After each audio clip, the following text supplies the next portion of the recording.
Assalamualaikum warahmatullahi wabarakatuh. Salam sejahtera bagi kita semua. Semoga kalian tetap sehat dan semangat dalam pembelajaran daring hari ini. Tak lupa saya ucapkan selamat untuk anak-anakku yang sudah naik ke kelas 12, yaitu 12 OTP dan 12 AKL.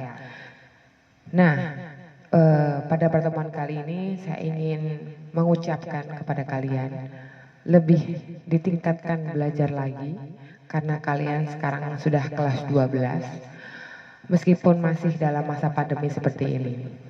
Saya berharap generasi rebahan seperti kalian ini lebih mampu bersaing terhadap generasi sebelumnya karena waktu kalian lebih banyak di rumah. Jadikan momen rebahan kalian lebih berkualitas. Dengan cara apa? Dengan cara membaca buku ataupun searching ilmu-ilmu yang belum kalian pahami. Agar ketika pembelajaran daring di rumah bisa kalian ikuti dengan baik. Nah, ketika saya sudah ngobrol panjang lebar tadi, sekarang pada pertemuan kali ini saya ingin memberitahukan pada kalian semua untuk mapel PJUK atau Pendidikan Jasmani.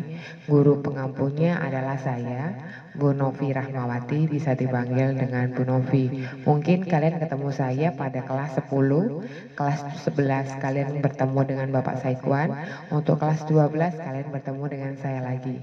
Saya berharap kelas 10 masa-masa itu masa-masa yang harus lebih ditingkatkan lagi. Kalau dulunya kelas 10 masih males-malesan, sekarang kelas 12 harus lebih ditingkatkan lagi. Oke. Maka dari itu langsung saja kita masuk ke dalam materi. Oke, di slide pertama ini ada tulisannya permainan bola voli. Nah, di situ kalian bisa melihat ada taktik pertahanan. Kenapa kita mempelajari tentang taktik pertahanan? Karena kalian sudah kelas 3, jadi bukan saatnya lagi kalian harus mempelajari tentang teknik dasar permainan bola voli. Kalau misalnya kalian ditanya apa sih teknik dasar permainan bola voli, ya itu aja, cuman ada 4. Yang pertama ada servis, yang kedua ada passing, yang ketiga ada blocking, dan yang keempat ada smash. Nah, kali ini di pertemuan pertama ini kita akan membahas tentang taktik pertahanan dalam permainan bola voli. Apa sih taktik pertahanan itu? Yaitu suatu posisi pemain bertahan dalam keadaan pasif menerima serangan. Kenapa bisa dibilang seperti itu? Karena ketika lawan kita melakukan smash, kita akan membendung bola tersebut. Jangan sampai bola itu masuk ke lapangan kita atau area kita. Nah, dalam pertahanan atau penyerangan harus dikembangkan secara selaras dalam latihan-latihan teknik. Jadi nggak gampang kalau misalnya kalian bermain bola voli, oh teman saya mau smash nih, saya akan membendung bola. Terkadang kalau misalnya lawan kita itu melakukan smash yang sesuai, yang bisa diprediksi oleh kita, mungkin kalian bisa membendung dengan 2 pemain. Nah, sebelum masuk ke penjelasan itu, di slide ini kan ada foto, dari foto 1, 2, dan 3. Di situ kalian bisa mengamati. Untuk foto yang pertama itu adalah bendungan satu pemain. Ini gunanya bendungan yang secara tiba-tiba. Biasanya kalau lawan mempunyai teknik penyerangan yang bagus, dia pada saat smash tidak bisa terbaca oleh kita. Maka dari itu, bendungan satu pemain ini biasanya dilakukan secara mendadak. Oke. Untuk yang kedua, gambar 2, di situ kalian bisa melihat ada 2 bendungan ya, atau blocking yang dilakukan oleh 2 orang pemain. Itu dilakukan oleh pemain yang berada pada posisi 4 dan 2, jadi di depan. Kalian bisa mengamati itu ya. Nah, untuk yang ketiga, wah kok banyak banget itu Bu, bendungannya sampai ada 3 pemain. Karena hanya dilakukan pada situasi-situasi tertentu, biasanya ditempatkan pada posisi 3. Blok seperti ini hanya digunakan pada waktu menghadapi penyerangan lawan yang sangat tangguh. Oke, baik. Untuk slide kedua ini, kalian bisa mengamati di sini sebelum saya menjelaskan.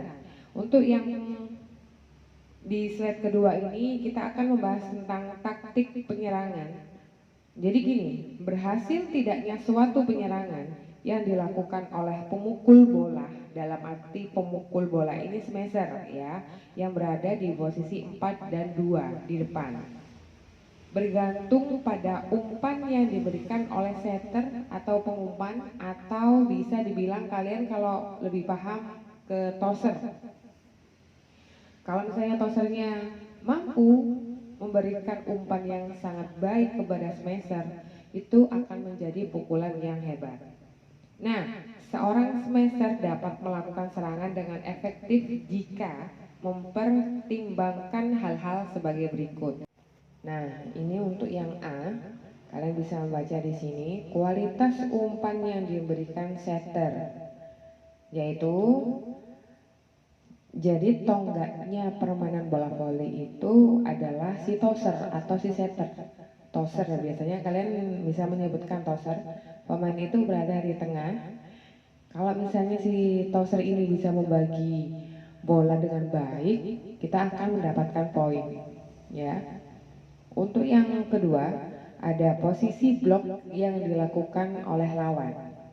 Yang ketiga, posisi dari pertahanan lawan. Dan yang keempat, kemampuan teknik penyerang. Yang kelima adalah kondisi regu penyerang dan kondisi regu bertahan.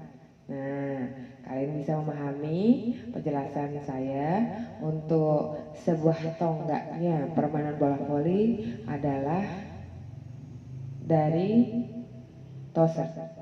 Kenapa bisa dibilang seperti itu?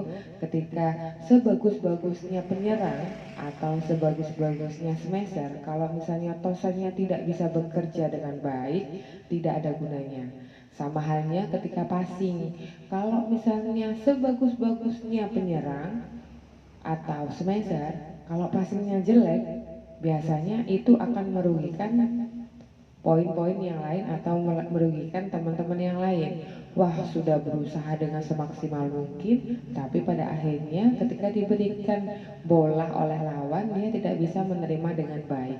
Jadi kombinasi seperti ini harus bisa dipertahankan secara menyeluruh. Nah, kita masuk ke dalam slide ketiga, yaitu perwasitan dan penyelenggaraan pertandingan. Ini gunanya kalau misalnya kalian mempunyai acara atau ingin mengadakan acara atau pertandingan bola voli, kalian bisa memacu pada penjelasan kali ini. Biasanya setiap pertandingan dipimpin oleh wasit. Wasit harus bertindak tegas, jujur, adil, dan penuh wibawa. Wasit dalam permainan bola voli terdiri atas 2 orang. Kemampuan wasit yang meyakinkan serta penguasaan peraturan permainan dan pertandingan akan menunjang kelancaran jalannya pertandingan. Jadi di sini wasit tidak boleh berat sebelah atau mendukung tim lain. Jadi harus fleksibel.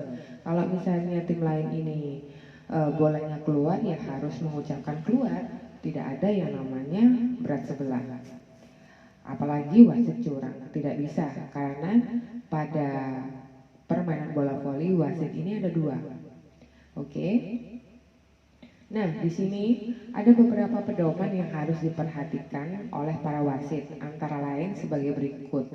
Yang pertama adalah menerapkan peraturan permainan yang telah disahkan organisasi bola voli, baik tingkat nasional atau tingkat internasional.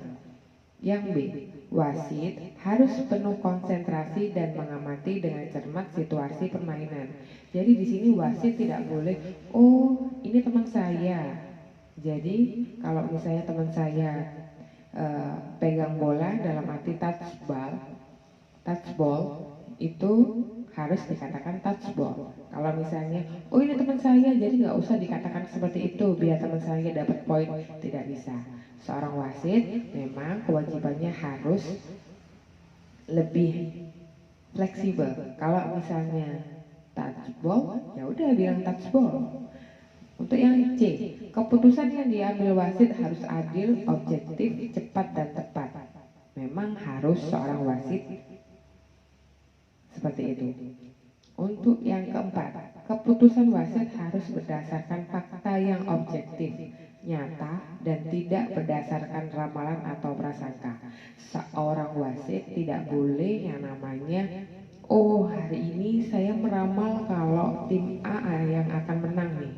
Tim B mungkin nanti ada beberapa pemain yang tidak bisa menerima bola. Nanti saya kasih ini aja deh, pelanggaran-pelanggaran sehingga poin yang seharusnya ke tim B jadi ke tim A. Itu tidak boleh. Atau hanya berdasarkan prasangka. Perasaan ini tadi bola masuk deh, kenapa kok dibilang keluar? Nah itu tidak boleh seperti itu. Seorang wasit harus bijaksana, adil. Oke.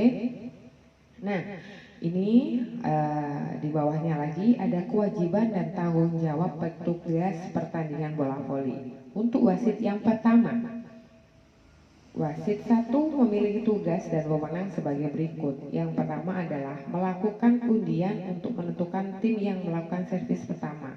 Jadi gini anak-anakku, sebelum permainan bola voli dilakukan, biasanya kapten dari setiap pemain, setiap tim harus maju menghadap ke wasit 1 untuk menentukan tempat atau menentukan bola.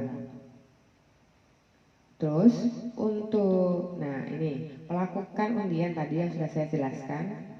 Nah, yang melakukan servis pertama. Dan yang kedua, memberikan isyarat memulai pertandingan. Jadi kalau di dalam bola voli tidak langsung yang namanya, oh ini waktunya saya servis, saya langsung servis aja, tidak. Harus nunggu peluit yang akan dibunyikan oleh wasit pertama.